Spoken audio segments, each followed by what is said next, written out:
Mini GT guys.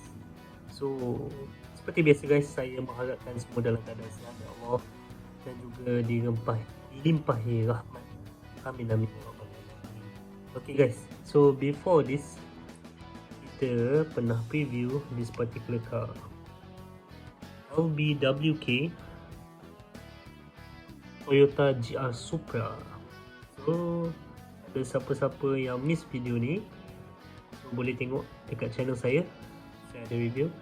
So today kita nak review the same thing but warna putih pula, white color. So okay guys, let's unbox.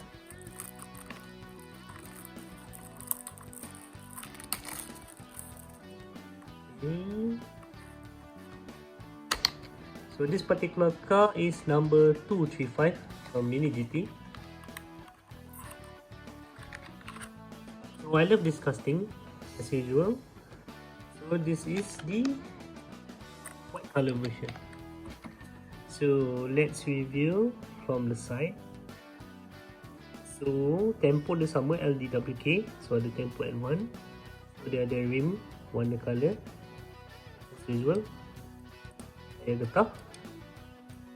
Okay, this is from the back view.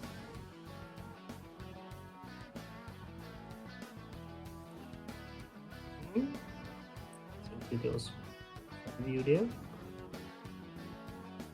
Very nice casting, detail.